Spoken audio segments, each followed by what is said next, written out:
Welcome back to Crow's Recap, your ultimate destination for in-depth movie recaps and storytelling analysis. If you're passionate about cinematic narratives and want to discover the stories behind your favorite films, you're in the right place. Don't forget to subscribe to our channel and hit the notification bell to stay updated with our latest content. Now, let's dive into an extraordinary tale of courage and sacrifice. In the mountains of Afghanistan, 4 Navy SEALs face an impossible choice that will cost them everything. This is Lone Survivor. The film opens with brutal footage of bloodbath training, the most grueling military preparation in the world.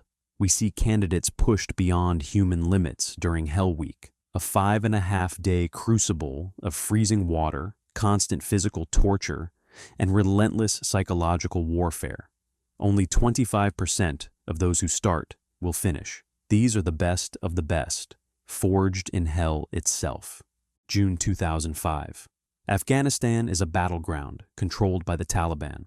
One man has become a priority target, Ahmad Shah, a Taliban commander responsible for killing over 20 United States Marines. At Bagram Air Base, a 4-man Navy SEAL team prepares for Operation Red Wings, a surveillance and reconnaissance mission deep in enemy territory. The team leader is Lieutenant Michael Murphy, a natural leader with unshakable integrity. Mark Wahlberg plays hospital corpsman Marcus Luttrell, the team medic and a Texan with an unbreakable will to survive. Sonar technician Matthew Axelson, known as Axe, is their quiet professional, deadly accurate with a rifle. Communications specialist Danny Dietz is their tech expert. These 4 men trust each other with their lives. Late at night, MH-47. Chinook helicopters drop the 4-man team onto a remote mountainside.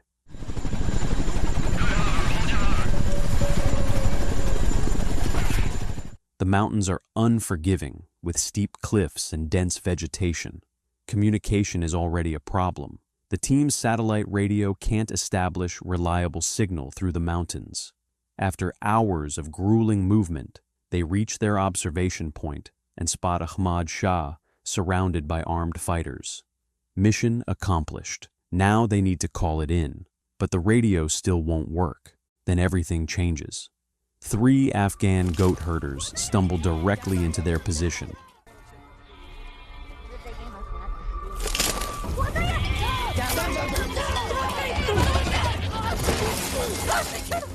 An old man, a teenager, and a young boy stare at the 4 heavily armed Americans. The SEALs face an impossible decision with 3 brutal options. The way I see it, we got 3 options. Release them and hope they don't alert the Taliban, tie them up and leave them to likely die, or kill them to protect the mission. Axe argues for the hard choice. These herders will run straight to Shah. The team will be surrounded within an hour with no support. Dietz agrees. Shah killed 20 Marines last week. If they let him go, more will die next week.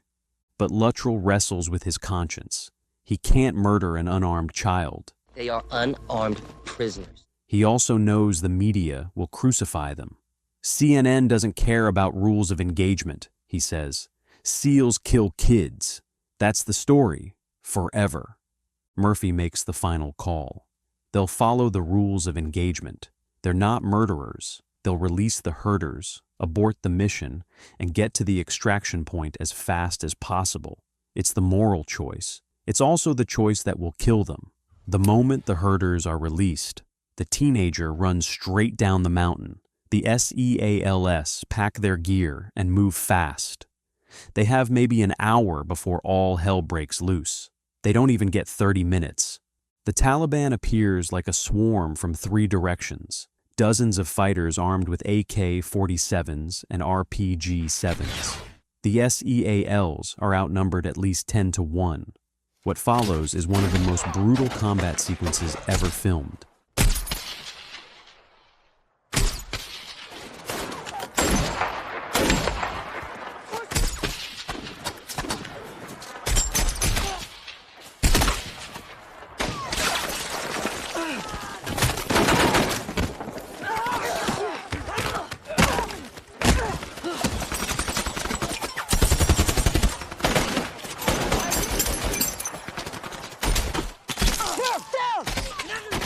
The SEALs are deadly accurate, but there are simply too many enemies.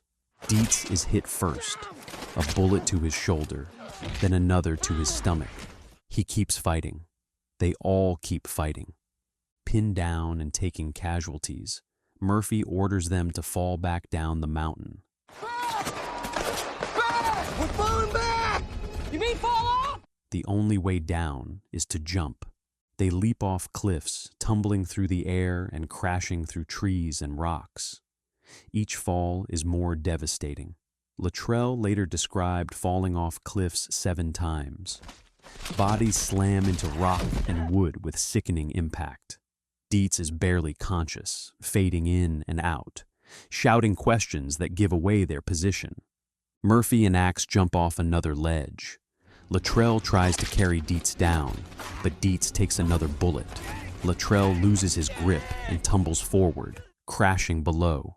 Dietz is left behind, bleeding out. Taliban fighters surround him. Shah himself watches as Dietz, barely able to lift his weapon, dies from his wounds. He was 25 years old. Murphy, Axe, and Luttrell regroup in the rocks, all severely wounded. Murphy checks his satellite phone. Still no signal. He knows what he has to do. "I'm going to get us some help," he says quietly. Marcus, never out of the fight. He climbs out of cover and walks into an open area on the mountainside, fully exposed to enemy fire. Taliban bullets immediately start hitting around him. He's shot once, twice. He staggers but stays on his feet. The call connects. "My men are taking heavy fire. We're getting picked apart. Request immediate combat air support." We need immediate air support.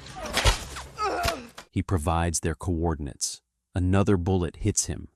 He drops to one knee but finishes the transmission. Michael Murphy collapses and dies. He would posthumously receive the Medal of Honor. He gave his life to save his brothers. Back at base, Lieutenant Commander Eric Christensen receives Murphy's distress call. A quick reaction force is assembled. 16 men board an MH-47 Chinook helicopter, call sign Turbine 33. As the Chinook approaches the landing zone, the Taliban is waiting.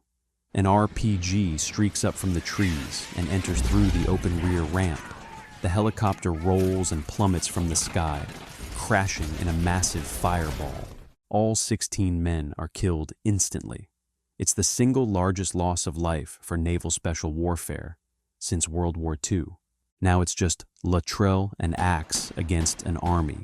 They continue fighting, moving through the forest, evading their hunters. Axe is hit multiple times, but refuses to stop. Finally, Axe can go no further.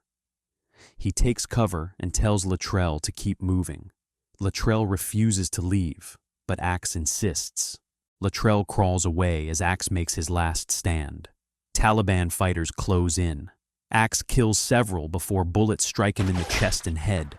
Matthew Axelson was 29 years old. Marcus Luttrell is now alone, dragging himself through the forest, every movement agony. He's been shot multiple times. His back is broken, shrapnel embedded in both legs. He's dehydrated and hunted. An RPG explosion nearby throws Luttrell off a ridge into a deep crevice. He loses consciousness. When he wakes, it's quiet.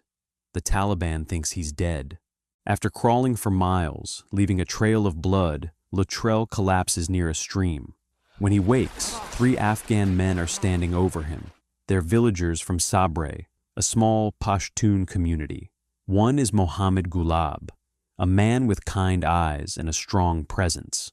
Under Pashtunwali, the ancient Pashtun code of honor, they offer protection to anyone who asks for asylum. This code is sacred. The villagers carry Luttrell to Sabre.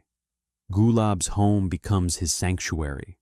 They clean his wounds and give him water, bread, and shelter. But the Taliban knows he's alive. Shah and his fighters demand the villagers hand over the American. Gulab and the village elder refuse. Shah threatens to kill everyone. The elder stands firm. The American is their guest. Pashtunwali demands it. Shah leaves, furious but unwilling to violate the code himself. Gulab sends a villager with a handwritten note from Luttrell to the nearest U.S. military base. The villager makes the dangerous journey and delivers it to Marines. The Taliban returns with more fighters. A firefight erupts in the village. Gulab and the villagers fight back, defending their guest with their lives. Luttrell, barely able to stand, grabs a rifle and joins the fight. Just when they'll be overrun, helicopters appear. U.S. Army Rangers drop from Black Hawks, weapons blazing. Apache gunships circle overhead, providing devastating fire support. The Taliban scatters and flees. American forces secure the village. Medics rush to Luttrell, who's on the verge of cardiac arrest. As they carry him to the helicopter, Luttrell looks back at Gulab. He places his hand over his heart in gratitude. Gulab returns the gesture. No words are needed. The helicopter lifts off, carrying Marcus Luttrell to safety. The meaning. Lone Survivor is more than a war film. It's a meditation on brotherhood, sacrifice, and the terrible cost of doing what's right. The decision to release the goat herders has been debated endlessly. Militarily, it was wrong. It cost 19 American lives. But morally, it was the only call a good man could make. Lieutenant Murphy knew the risks. He believed in something greater than survival. He believed in honor. When the moment came, he stood in the open, exposed to enemy fire, and made that call to save his men. That's heroism in its purest form. Mark Wahlberg delivers one of his finest performances as Luttrell, capturing both physical devastation and emotional weight. Taylor Kitsch as Murphy embodies quiet leadership and moral courage. Director Peter Berg ensures every wound, every fall, every death feels real and visceral. The film also highlights the courage of those who help. Mohammed Gulab and the villagers risked everything to save one man they'd never met because their code of honor demanded it. That's heroism too. Lone Survivor asks us to remember that freedom isn't free. 19 men died on that mountain in June 2005. They died for their mission, for their brothers, and for a country they swore to defend. The least we can do is remember their names and honor their sacrifice. Thank you for joining us on Crow's Recap. If this story of courage and brotherhood moved you, we'd be honored to have you subscribe to our channel. Hit that subscribe button, turn on notifications, and become part of our growing community of film enthusiasts. Your support helps us create more in-depth recaps of the stories that define cinema. Leave a comment below letting us know what you thought of Lone Survivor, and share this video with fellow film lovers. Until next time, keep watching, keep thinking, and keep appreciating the art of storytelling. This has been Lone Survivor, a powerful tribute to courage, brotherhood, and the indomitable will of the human spirit in the face of impossible odds.